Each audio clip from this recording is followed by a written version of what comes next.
મુખ્યમંત્રી શ્રી ભૂપેન્દ્ર પટેલે વડાપ્રધાન શ્રી નરેન્દ્ર મોદીના 75મા જન્મદિવસે સિદ્ધપુરમાં માતૃશ્રી હીરાબા સરોવરનું લોકાર્પણ કર્યું. તો આ સરોવર સરસ્વતી નદીના નવસર્જન પ્રોજેક્ટનો ભાગ છે, જે રાજ્ય સરકાર અને ધોળકિયા ફાઉન્ડેશનના સહયોગથી બન્યું છે. તો આ પ્રોજેક્ટથી 150 હેક્ટર વિસ્તારને સિંચાઈનો લાભ મળશે. 20 થી વધુ રિચાર્જ વેલનું ભૂગર્ભ જળસ્તર વધશે અને નીચાણવાળા વિસ્તારોનું ધોવાણ અટકશે. તો મુખ્યમંત્રીએ જણાવ્યું કે વડાપ્રધાનને માતા હીરાબાના પાણી માટેના સંઘર્ષથી પ્રેરાઈને ગુજરાતને પાણીની સમસ્યાથી મુક્ત કરવાનો નિર્ધાર કર્યો હતો, જેના પરિણામે જળ વ્યવસ્થાપન અને લોક ભાગીદારીથી રાજ્યમાં જળ સંચય અને સિંચાઈની વ્યવસ્થા સુદૃઢ થઈ. ત્યારે આ પ્રસંગે મંત્રી શ્રી બળવંતસિંહ રાજપૂત, કુંવરજીભાઈ બાવળિયા સહિત અન્ય અધિકારીઓ અને લોકો ઉપસ્થિત રહ્યા હતા. આજે સિદ્ધપુર માટે એક આનંદનો દિવસ છે. આનંદનો દિવસ એટલા માટે છે કે સિદ્ધપુરમાં વર્ષોથી એવું કહેવાય છે કે આ દેવોની ભૂમિ છે અને મા સરસ્વતીનું ધામ, આ પવિત્ર જગા અને માતૃજ્ઞા હંમેશા સિદ્ધપુરમાં થતી હોય છે. આખા વિશ્વના લોકો એ માતૃજ્ઞા કરવા સિદ્ધપુર આવતા હોય છે. કેટલાય વર્ષોથી પાણી માટે તકલીફ હતી અને નદીમાં જેવું જોવે એવું પાણી આવી શકતું નહોતું. એના કારણે આદરણીય પ્રધાનમંત્રી નરેન્દ્રભાઈ મોદી સાહેબે 2005માં 120 કરોડ રૂપિયાના ખર્ચીને પાણી લાવવા માટેનો સખત સરસ્વતી નદીમાં પ્રયત્ન થયો.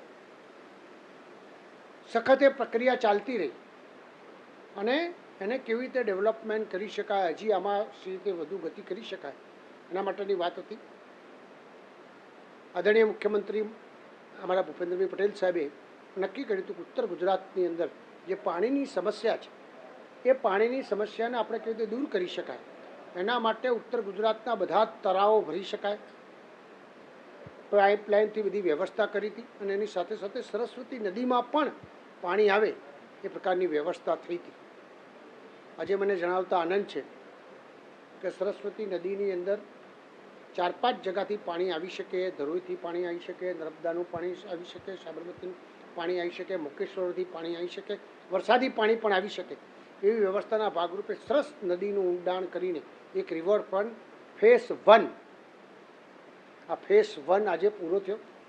ફેઝ 1 પૂરો થયો એમાં સૌથી વધારે આનંદની વાત એ છે કે મુખ્યમંત્રીશ્રીએ જે વાત કરી હશે, આદરણીય પ્રધાનમંત્રી નરેન્દ્રભાઈ મોદી સાહેબ છે, આપણા ઉત્તર ગુજરાતના છે, અનેક વખત અનેક વસ્તુઓ વાત થઈ હશે, પણ સિદ્ધપુરનું સદભાગ્ય અને આદરણીય મુખ્યમંત્રીશ્રીની લાગણી અને આદરણીય પ્રધાનમંત્રી મોદી સાહેબે જે પ્રમાણે માતૃશ્રી હીરાબા સરોવરનું નામ આપવાની જે હકારાત્મક વાતાવરણ જે ઊભું થયું, એના કારણે આખા વિસ્તારની અંદર માતાનું ઋણ અને મા સરસ્વતીના ઋણમાં એક સરસ ડેવલપમેન્ટ આજે મુખ્યમંત્રીશ્રીના લોકાર્પણ હસ્તે થયું છે.